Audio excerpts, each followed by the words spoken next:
Tres. Esta crisis, queridos hermanos y hermanas, nos ha tenido alejados físicamente, porque en nuestra mente y en nuestros corazones hemos estado muy unidos, orando unos por los otros. He dicho crisis, porque en realidad esto que estamos viviendo en este momento a nivel mundial es una crisis. Solo que por los estragos que ha hecho este virus, esta crisis ha venido a ser una tragedia. No siempre la palabra crisis significa tragedia. Una crisis puede ser muy provechosa si se sacan las enseñanzas que la crisis provocó.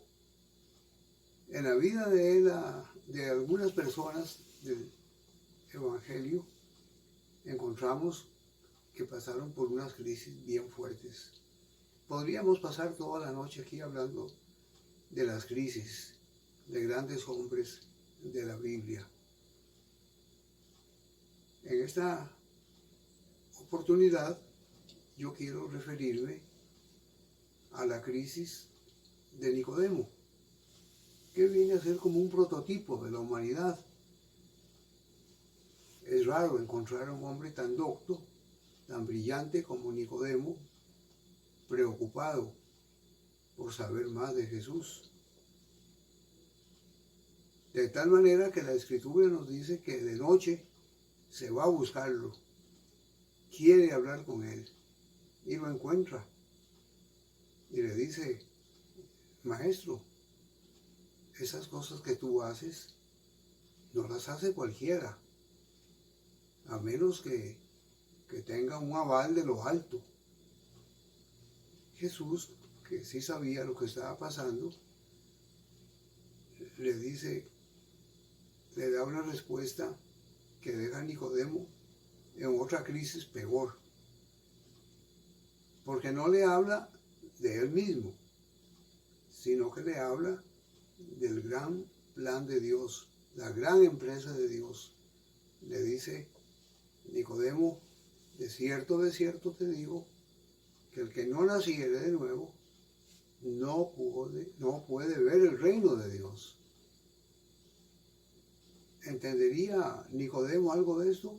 Posiblemente sí, porque los judíos en el Antiguo Testamento llamaban al reino de Dios Malkut, que era la presencia de Dios entre ellos, haciendo alguna obra portentosa. Lo que menos se imaginaba Nicodemo era que no era una experiencia, un evento de tipo político, social. Era la gran manifestación salvadora de Dios el Padre. Porque el reino, por decirlo así, engloba todo el Antiguo Testamento y el Nuevo Testamento hasta la venida del Señor. Pero ese reino, ¿dónde está? ¿Cómo es? Jesús no define el reino. ¿Ha tratado usted de definir el reino? Tome un lápiz y un papel y trate de definir qué es el reino. Y si busca bases bíblicas para definirlo, no la va a encontrar. Pero sí va a encontrar una gran cantidad de pasajes de las Escrituras que describen al reino. Porque el reino es acción. El reino es hacer. El reino es embarcarse en el gran ministerio de Jesús. Es un compromiso con Jesús, que vivió a plenitud el reino. No solo trajo el reino, sino que lo vivió. Él sí que lo realizó de una manera especial. ¿Cómo? Bueno, podríamos empezar hablando de su encarnación, que esa fue una gran crisis no comprendida hasta hoy por la raza humana. pero fue una crisis, porque San Pablo nos va a decir en Filipenses, hay en vosotros este sentir que hubo en Cristo Jesús, el cual, hallándose en la forma de Dios, no tuvo por usurpación ser igual a Dios. Antes, hallándose en tal condición, se humilló a sí mismo, y se humilló hasta la muerte, y muerte de cruz. Esa fue la gran crisis. La gran crisis de Jesucristo fue la cruz. Él sabía que ahí Jesucristo se la iba a jugar toda por todas. Era necesarísimo, la cruz era inevitable. Y esa crisis para Jesús resultó para nosotros en una gran bendición. Hoy somos lo que somos, podemos ver el futuro con esperanza, con alegría, saludarlo, no con miedo, sino con mucha esperanza, con mucha alegría. Mucha gente hoy, con la crisis del virus, realmente sufre porque no quiere morirse, porque su destino es inseguro, no saben hacia dónde van, no han resuelto ese problema. Nosotros los cristianos humildemente decimos que sí lo hemos resuelto al creer en la palabra del Señor, las promesas que el Señor Jesús nos hizo. Bien, estaba leyendo a un autor que ha sido famoso en el mundo teológico, especialmente en el mundo católico.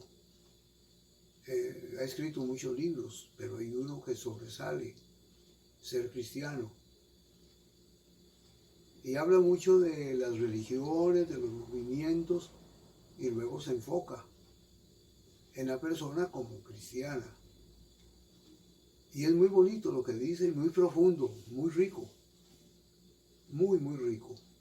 Vale la pena leer por lo menos ese capítulo de Hans Küng cuando nos habla de lo que es ser cristiano. Nosotros nos preguntamos otra cosa diferente.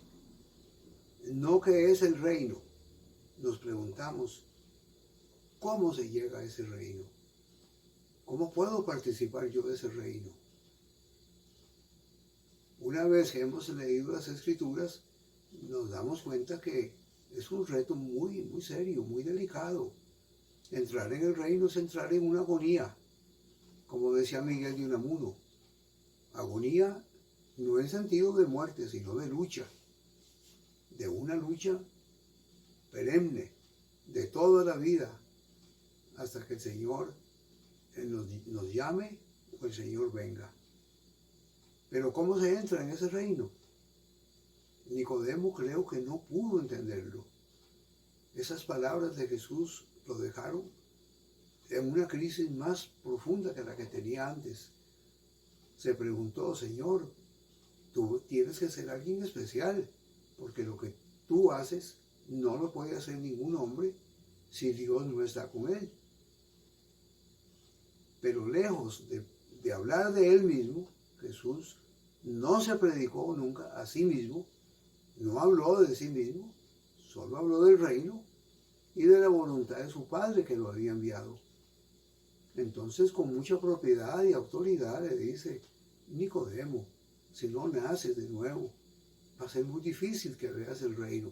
Ver se traduce comprender. Comprender qué significa el reino. Y comprometerse con lo que se comprende. Eso significa ver. Siempre en Juan va a significar eso, un compromiso. Por esa razón es que hay que nacer de nuevo, porque sin haber nacido de nuevo es muy difícil casarse con la idea de una vida rendida, de una vida que va a estar en crisis siempre, en una crisis de servicio, en una crisis dialéctica entre el ahora y el todavía no, al reto que Dios nos llama a vivir, que a veces no lo comprendemos. En el camino Dios nos va enseñando. Entonces, esa parte, yo pensaba cuando estaba leyendo a Hans Küng, que él se la había la había omitido, que no le interesaba. Pero qué va, no es así. Y más adelante él le dedica una gran parte de su pensamiento al reino. Para él es muy, muy importante. Para nosotros tiene que serlo. Es interesante que a Hans Küng le interese tanto el reino, porque como nosotros sabemos, a la iglesia establecida, a la iglesia jerárquica hoy lo que le interesa es la iglesia. La iglesia es tan importante que han llegado a decir que fuera de la iglesia católica no hay salvación. Hay que entrar en ella para ser salvo. Jesús dice todo lo contrario. El que no nace de nuevo no puede ver el reino de Dios. Y la iglesia es un agente del reino, pero no es el reino. El reino, vamos a decir que es la estructura. En cambio, la iglesia es una coyuntura. Hoy está y mañana no está, y no es tan necesaria. Somos iglesia nosotros en función del reino, porque estamos casados con el reino, comprometidos con el reino, al cual el Señor nos llama. Cuando sigamos conversando, en las próximas charlitas que vamos a tener, y que yo las llamo bebiendo agua del mismo pozo, de aquel pozo que bebió la samaritana cuando se encontró con la vida, con Cristo, y a ese pozo vamos hoy nosotros, hoy, para calmar nuestra sed, para enriquecernos, para saciar nuestras inquietudes. Las crisis que nos van a venir en la vida encuentran su solución cuando caminamos en el reino. De tal manera que de muchas pruebas y de luchas podemos decir con San Pablo que para mí el vivir es Cristo y el morir es ganancia, y que todo lo puedo en Cristo que me fortalece. Para llegar a esa conclusión hay que haber nacido de nuevo, y esa es la obra del Espíritu Santo. Me alegro tanto de saludarlos, queridos hermanos, aunque sea por este medio. Yo creo que esta crisis ahorita pasa y pronto estaremos de nuevo conversando cara a cara. Mientras tanto, hágame sus preguntas, sus sugerencias. ¿Qué opina de este primer encuentro? ¿Cómo lo puedo mejorar? ¿Sobre qué le encantaría a usted que yo le hable? Porque recuerden que cuando uno rasca a una persona, uno cree que está rascando en el lugar correcto. Y la gente dice, qué bien que rasca ese hombre. Pero es que a mí no me picaba aquí, me estaba picando en otra parte. Bueno, tal vez a usted le pica otra cosa hoy. Entonces háganmelo saber, por favor. Y juntos vamos a salir adelante. Que Dios les bendiga a todos.